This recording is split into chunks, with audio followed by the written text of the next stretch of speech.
అంటే పార్లమెంట్ ఎన్నికలకు ముందు మీరు బీఎస్పీ నుంచి బీఆర్ఎస్ పార్టీలోకి వచ్చారు. సో బీఎస్పీకి బీఆర్ఎస్కు తేడా ఏంటంటే ఏం చెప్తారు? బీఎస్పీ అనేది బహుజనవాదాన్ని పునాదిగా చేసుకొని పుట్టిన పార్టీ. బీఆర్ఎస్ అనేది తెలంగాణకు జరుగుతున్న దోపిడీకి వ్యతిరేకంగా తెలంగాణ విముక్తి కోసం పుట్టిన పార్టీ. రెండిటి లోపల కూడా అణచివేత అనేదే కారణం. అక్కడ ఆంధ్ర పాలకుల అణచివేత వల్ల బీఆర్ఎస్ పుట్టింది, నాటి టీఆర్ఎస్. బీఎస్పీ వచ్చేసి ఆనాడు ఆధిపత్య వర్గాల అణచివేత వల్ల ఎస్సీ ఎస్టీ బీసీ మైనారిటీలకు అన్యాయం జరుగుతుంది, సంపదలో భాగస్వామ్యం దక్కడం లేదని చెప్పేసి ఓట్ హమారా రాజ్ తుమారా నహీ చెలేగా అని కాన్షీరామ్ గారు ఇచ్చిన నినాదంతో వచ్చింది. రెండు పార్టీలకు కారణం అణచివేతే. సో రెండు పార్టీల ప్రస్థానం కూడా పోరాటమే. సో నాకు పెద్దగా తేడా కనిపించలేదు.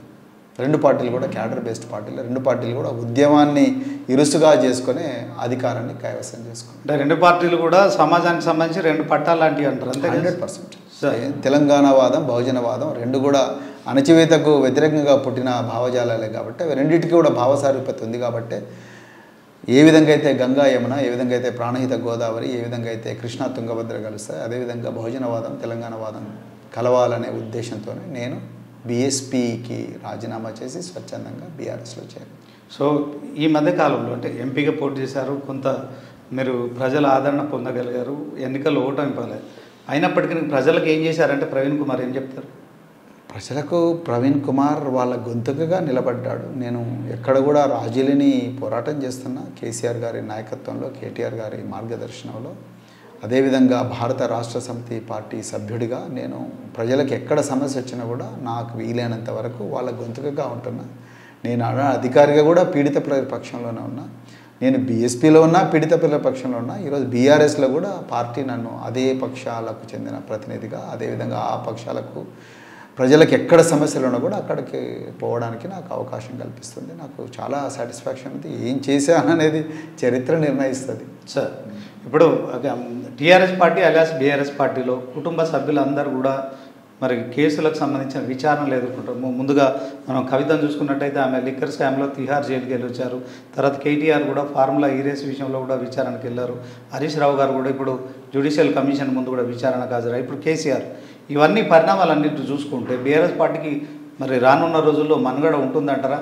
ఈ మధ్యకాలంలో మరి కుటుంబంలో కూడా కవితగా మరి నాన్న దేవుడు చుట్టూ దయ్యాలు ఉన్నాయని చేసిన కామెంట్స్ కావచ్చు.